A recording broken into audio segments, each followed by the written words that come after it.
Diluciones y proporciones. Diluir significa repartir, es decir, repartir un elemento que se denomina soluto, que se encuentra en menor proporción, en otro que se encuentra en mayor proporción y que es el diluyente.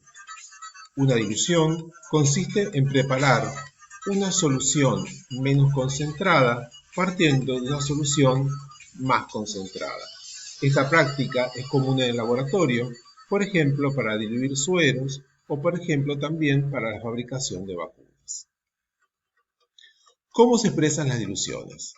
La forma más usual es el quebrado o la fracción, por ejemplo, 1 en 10, donde 1 es el numerador y es la unidad de soluto, miligramos, gramos, y 10 es el denominador que incluye el volumen del soluto más el solvente.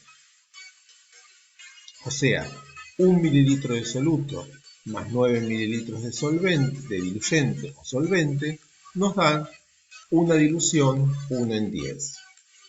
1 corresponde al soluto y el denominador 10 corresponde al soluto más el diluyente. Otra forma de expresar las diluciones, en vez de la forma quebrada o fracción, es exponencial como logarítmica en forma exponencial como 10 a la menos 1. 10 a la menos 1 es lo mismo que 1 en 10. Diluciones seriadas. Habitualmente, para diferentes prácticas de laboratorio, se realizan diluciones seriadas de un suero o de una toxina o cualquier otro elemento. Las diluciones seriadas son una técnica de laboratorio en el cual se disminuye la concentración de una sustancia en una serie de cantidades proporcionales. Si necesitamos realizar una dilución final de 1 en 1.000.000, sería poco práctico diluir 1 mililitro de soluto en 999.999 mililitros de diluyente. Además de cometer errores, sería poco práctico. Por lo tanto, lo que se realizan son las diluciones seriadas. En estas se toma 1 mililitro, por ejemplo, de soluto, en este caso de toxina, y se diluye en 9 mililitros de diluyente, que puede ser solución fisiológica, buffer, obteniendo así una dilución 1 en 10. Si pasamos 1 mililitro de la dilución 1 en 10 a otro tubo con 9 mililitros de diluyente, obtenemos una dilución 1 en 100. Y así sucesivamente hasta poder llegar a la dilución deseada. ¿Cómo se pueden simplificar las diluciones seriadas? Para simplificar las diluciones seriadas y emplear menos pasos y menos tubos, lo que hacemos es transferir, en este caso, 0,1 mililitro de soluto en 9,9 mililitros de solvente.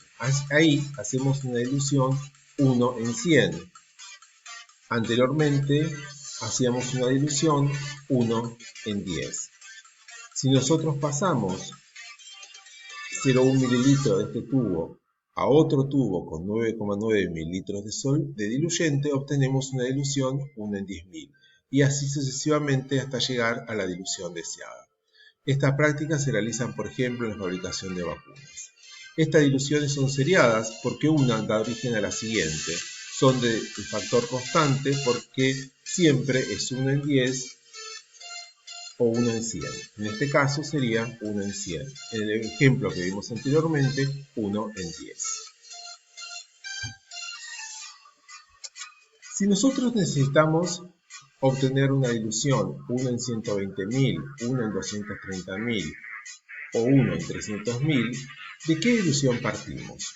Partimos de una dilución de 1 en 100.000, a la cual vamos a aplicar una fórmula muy sencilla, en la cual dilución final es igual a dilución inicial por factor de dilución. Si despejamos, factor de dilución es igual a dilución final sobre dilución inicial. En este caso, la dilución final es 1 en 120.000 y la dilución inicial es 1 en 100.000. 1 en 120.000 dividido 1 en 100.000. Producto de los extremos sobre el producto de los medios, simplificando los ceros, finalmente nos da un factor de dilución de 1 en 1,2. O sea, 1 en el numerador es la cantidad de soluto y el numerador es la cantidad de soluto más diluyente. Si nosotros necesitamos realizar la dilución 1 en 120.000 con el factor de dilución 1 en 1,2, donde el numerador menos el denominador nos da la cantidad de diluyente. Partimos de una dilución en 100.000 en forma seriada, como vimos anteriormente, y a partir de ahí aplicamos el factor de dilución. Colocamos en un tubo 1 mililitro de soluto más 0,2 mililitros de diluyente, obteniendo 1,2 mililitros de la dilución 1 en 120.000. De la misma manera, podemos obtener otras diluciones, por ejemplo, 1 en 230.000 o 1 en 300.000. Así, aplicando la misma fórmula, donde el factor de dilución es igual a dilución final sobre dilución inicial, obtenemos los distintos factores de dilución. Para 1 en 230.000 sería 1 sobre 2,3 y para 1 en 300.000 sería 1 sobre 3. Recuerden, 1 es el soluto y 3, el numerador, es el soluto más el diluyente. Pasamos ahora a un problemita práctico. Vamos a resolver este pequeño problema. A partir de una dilución 1 en 27, necesito preparar 400 mililitros de una dilución 1 en 81. Para esto utilizo una fórmula muy sencilla que dice que concentración inicial por volumen inicial es igual a concentración final por volumen final. Yo necesito 400 mililitros, que sería el volumen, de una dilución 1 en 81. Para esto, parto de una dilución 1 en 27. Y la incógnita sería el volumen, la cantidad de mililitros que necesito para preparar esta dilución. Despejando la incógnita, esto pasa aquí y vamos a tener 1 en 81 dividido 1 en 27 por 400 mililitros. Eso sería la incógnita.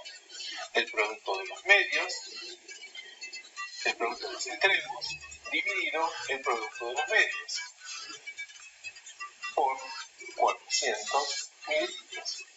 Esta sería la incógnita. 27 dividido 81 nos da 0,33 por 400 mililitros nos da 132 mililitros. Esos 132 mililitros es el volumen que yo necesito para preparar la dilución 1 en 81. O sea, tomo 132 mililitros de la dilución 1 en 27 y le agrego 268 mililitros de diluyente para formar los 400 mililitros de la dilución 1 en 81. De esta manera obtengo lo deseado, o sea, los 400 mililitros de la dilución 1 en 81. Finalmente vayamos a unos puntos críticos en la realización de las diluciones. Inherentes al material utilizado, la calibración de los elementos que utilizamos, medir pequeños volúmenes con pipetas de volúmenes mayores o viceversa. Debemos utilizar elementos para medir que sean muy aproximados o iguales a la cantidad que debemos medir. Por otro lado, el diluyente utilizado. Diluyentes incorrectos, soluciones insolubles, pHs inadecuados, contaminación, pueden hacer fallar nuestras diluciones. Por otro lado, defectos del operador, por ejemplo el mal enrasado o el error acumulado cuando se usan los instrumentos de medición correctamente. Ya que, por ejemplo, el material de vidrio tiene un error de un 2% que aumenta o incrementa con las veces que lo utilizamos. Este incremento se calcula en 2 por raíz cuadrada de n, donde n es el número de veces que se utiliza. Si para medir 9 mililitros utilizamos una pipeta de 10 mililitros, el error va a ser de 2 por raíz cuadrada de 1, mucho menor que si utilizamos para medir 9 mililitros 9 veces una pipeta de 1 mililitro, donde el error va a ser de 2 por raíz cuadrada de 9, que va a ser mucho mayor.